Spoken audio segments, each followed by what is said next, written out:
గౌరవ గవర్నర్ గారిని మా పార్టీ డెలిగేషన్ మా పెద్ద అందరం కలిసి కలవడం జరిగింది.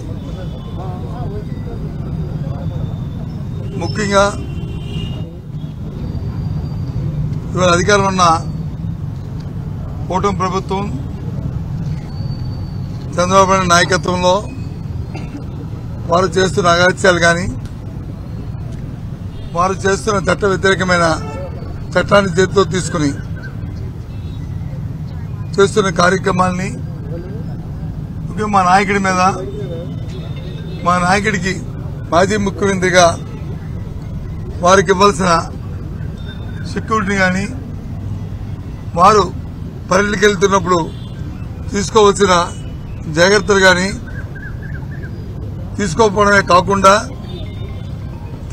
తిరిగి మళ్ళీ మా నాయకుడి మీద మా పెద్దల మీద అందరి మీద కూడా అక్రమ కేసుల్ని బనాయిస్తూ మనం చేస్తున్న చర్యల్ని గవర్నర్ గారి దృష్టికి తీసుకొచ్చాం. ఇది అప్రజాస్వామ్యం. ఇలాంటి చర్యలు ఎప్పుడు కూడా రాజకీయాలు ఎప్పుడు చూడలేదు. ఇటువంటి పరిస్థితులు మంచి కాదు అని చెప్పి వారి దృష్టికి తీసుకొచ్చాం. మీ ప్రభుత్వంలో ఇలాంటి అకృత్యమైన అరాచకమైన కార్యక్రమాలు జరుగుతున్నాయి, ఈ కూటమి ప్రభుత్వం చేస్తుందనే విషయాన్ని చెప్పడం జరిగింది. మనం చూసాం, మన జరిగిన సత్యనపల్లిలో జరిగిన ఇన్సిడెంట్ మనం చూసాం. సాక్షాత్తు ప్రభుత్వం తరఫున శాంతి భద్రతను పర్యవేక్షించే జిల్లా సూపరింటెండెంట్ వచ్చి మొదటి రోజు వచ్చి ఇది జగన్మోహన్ రెడ్డి గారి తాలూకు కాన్వాయ్ల మాజీ ముఖ్యమంత్రి గారి కాన్వాయ్లను వెహికల్ కాదు పక్కన ఇంకో వెహికల్ వచ్చి వారిని గుద్దింది, దానివల్ల అది ఇంజ్యూర్ అయింది అని తర్వాత వారిని వచ్చి తీసుకెళ్లి అంబులెన్స్ లో హాస్పిటల్లో ఆ పోలీసులే జాయిన్ చేయడం జరిగింది. ఆ తర్వాత ఎస్పీ కూడా స్టేట్మెంట్ కూడా ఇచ్చాడు. కానీ తదుపరి 2-3 రోజులు పోయిన తర్వాత ఏదైతే ప్రభుత్వం తాలూకు ఒత్తిడితో అక్రమంగా అది కాదు, ఇది జగన్మోహన్ రెడ్డి గారు పయనిస్తున్న కారు నుంచి జరిగింది. మరి దాంతోపాటు కారులో ఉన్న వాళ్ళు కూడా ఎక్కడ చరిత్రలో ఎప్పుడూ లేని విధంగా ఎప్పుడూ జరగని విధంగా మరి వారు చేసి వారి మీద కేసు పెట్టడమే కాకుండా వారి తాలూకు పయనిస్తున్న కారును కూడా సీజ్ చేసి తీసుకెళ్లడం మనందరం కూడా చూశాం. మీ ద్వారా రాష్ట్ర ప్రధానికానికి అందరినీ కూడా కోరుతున్నాను, చూడమని చెప్తున్నాను. ఈ ప్రభుత్వం తాలూకు అకృత్యాలు చేస్తున్న అరాచకమైన కార్యక్రమాలని ఏదో విధంగా భయం పెట్టాలి, భయభ్రాంతులు చేయాలి, నాయకుల మీద వచ్చి కేసులు పెట్టాలి అని ఆలోచన చేస్తున్నారు. అరచేతితో వచ్చి సూర్యుని అడ్డుకుంటే సూర్యరశ్మి ఆగదు. జగన్మోహన్ రెడ్డి గారు ప్రజాదరణ నాయకుడు, ఆయనకి ఇవ్వాల్సిన సెక్యూరిటీ ఇవ్వాలి. ఆయనకు వస్తున్నప్పుడు ప్రభుత్వం దగ్గర ఇన్సూరెన్స్ లేదా? ప్రభుత్వం దగ్గర వచ్చి ఆ సమాచారం లేదా?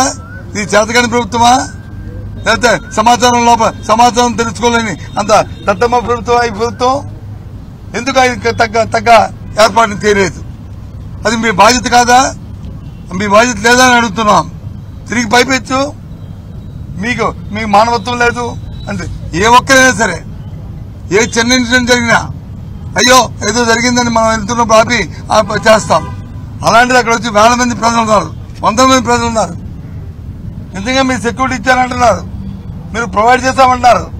మరి ప్రొవైడ్ చేస్తే సెక్యూరిటీ ఇస్తే మనకి ఇచ్చే కాన్వేలో ఉన్న వెహికల్ కానీ లేకపోతే ఎస్కార్ట్ ఇచ్చిన వెహికల్స్ కానీ మరి అక్కడ ఉన్న రో పార్టీ కానీ మరి అందరూ మరి ఆ కార్యక్రమాన్ని చూడాలని అడుగుతున్నాం. మరి చూస్తే మరి ఎలాగా ఎస్పీ గారి ముందు చెప్పారని అడుగుతున్నాం. ఏ విధంగా అడుగుతున్నాం? ప్రభుత్వం ఆలోచించాలి, ప్రజలు ఆలోచించాలని కోరుతున్నాం. ఈ ప్రభుత్వం తాలూకా దుర్మార్గమైన ఆలోచనని ఈ ఆలోచిస్తున్నాం. ఆ విషయాన్నే ఇవాళ గవర్నర్ గారి దృష్టికి తీసుకొచ్చాం. కాబట్టి ఈ ప్రభుత్వం చేస్తున్న ఇలాంటివి కార్యక్రమాల్ని ఇవాళ ఏదో చేస్తే ఆగిపోతుందని కాదు. ఇవాళ ప్రభుత్వం డైవర్షన్ పాలిటిక్స్ వెళ్తుంది.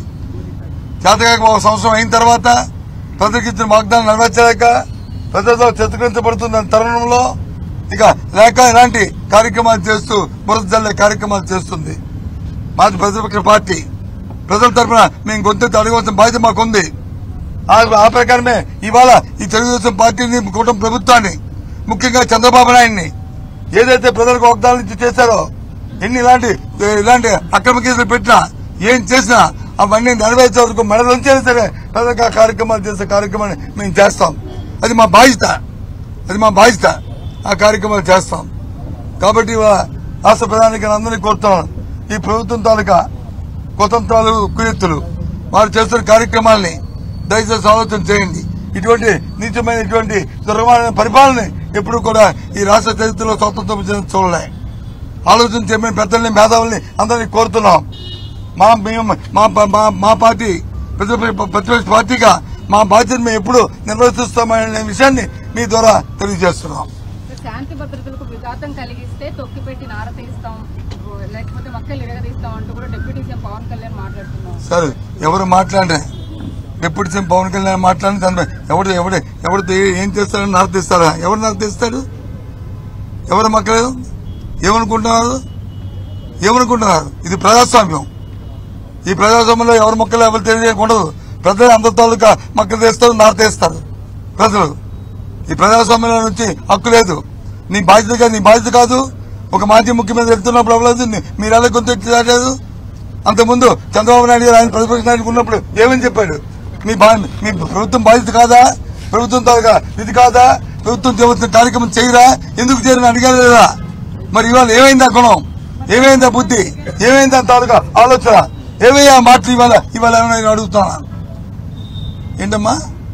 ఒక ఎమ్మెల్యేకి ఇవ్వాల్సినటువంటి భద్రతని మేము ఇస్తున్నాం అంటూ హోంమంత్రి పదే చెప్పుకున్న సరే, పనికి మాల మాటలు నేను ఇదే మాట్లాడుతున్నాను. అండర్లైన్. పనికి మాల మాటలు ఇవి. బాధ్యతలేని మాటలు,